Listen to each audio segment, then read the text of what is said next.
Bonjour, cette vidéo s'adresse à des élèves de première. Il s'agit de travailler le lien qui existe entre le sens de variation d'une fonction et le signe de sa fonction dérivée. Et pour travailler ce lien qui existe entre le sens de variation et le signe de la dérivée, on va utiliser donc ces trois courbes qui sont représentées ici en rouge, qui se nomment donc C1, C2 et C3, qui représentent respectivement donc des fonctions f1, f2 et f3, et leurs fonctions dérivées sont représentées par les courbes CA, CB et CC.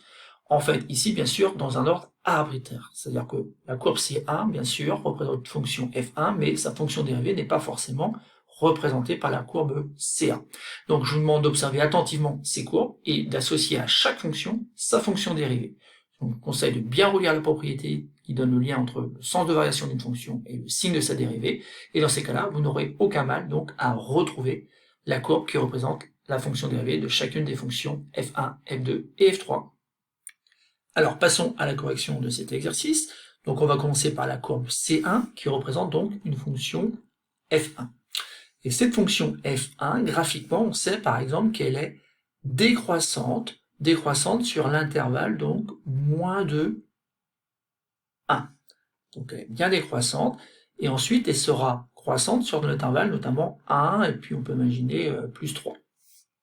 Et on va se concentrer donc sur cet intervalle, donc, moins de 1.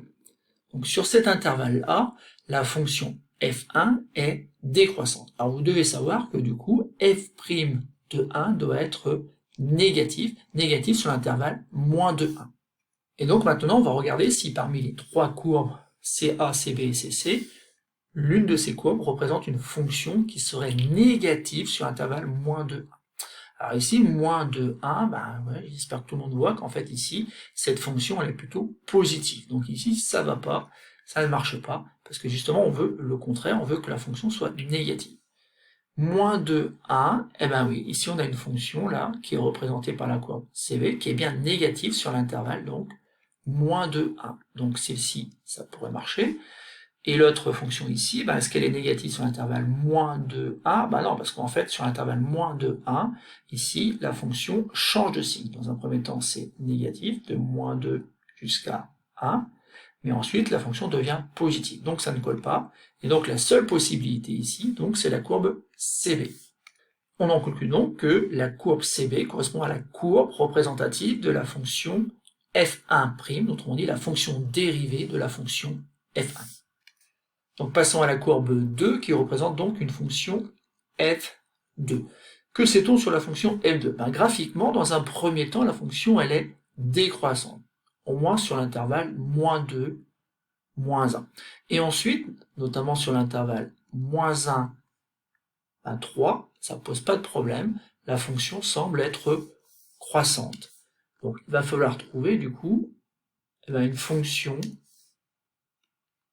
f' de x, tout à l'heure c'était f'1 de x, ici f'2 de x, qui doit être supérieur ou égal à 0, donc sur l'intervalle moins 1, 3. Donc il ne nous reste plus que deux possibilités. Or, on a vu ici que pour la courbe de A, non, la fonction est positive sur l'intervalle moins 2, 1, qui n'a pas grand-chose à voir avec l'intervalle que l'on cherche, qui était l'intervalle moins 1, 3. Or, ici, par contre, ça fonctionne bien. Sur cet intervalle-là, moins 1, 3, la fonction est bien positive. D'ailleurs, elle s'annule en une valeur, ici, là, donc il semblerait que le nombre dérivé en 2 soit égal à 0, et c'est quelque chose qu'on peut remarquer aussi sur notre courbe, puisqu'en fait, ici, on a une tangente qui est horizontale.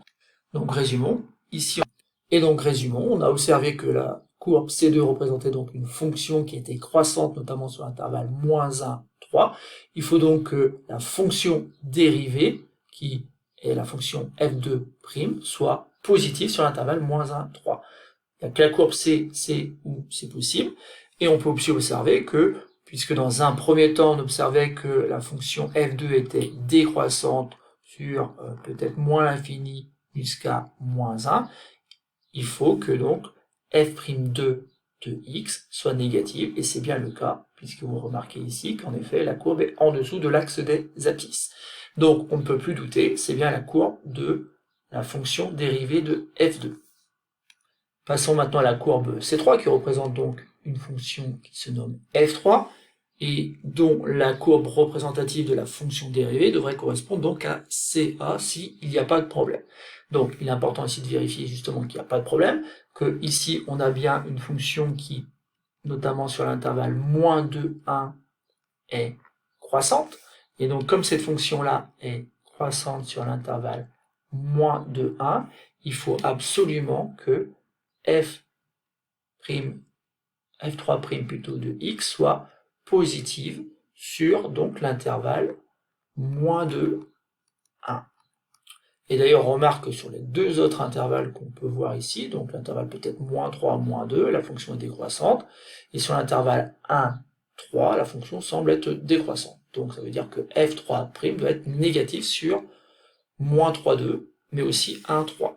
Et donc ça marche bien ici, entre moins 2 et 1, donc les valeurs sont positives, les images sont positives, donc on a bien fait que f'3 de x est positive, et en dehors de cet intervalle-là, donc la fonction f'3 de x est négative, donc ça colle bien, il n'y a pas d'erreur dans l'énoncé, on peut conclure ici que C indice A représente la courbe de la fonction dérivée de f3.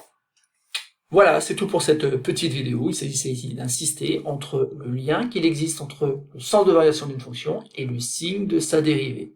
Donc ici, la difficulté est de bien faire attention à la lecture des courbes. Sur l'une des courbes, on a observé donc le sens de variation d'une fonction, et sur les autres courbes, on regardait le signe des fonctions qui étaient représentées, et donc le signe de f' de x.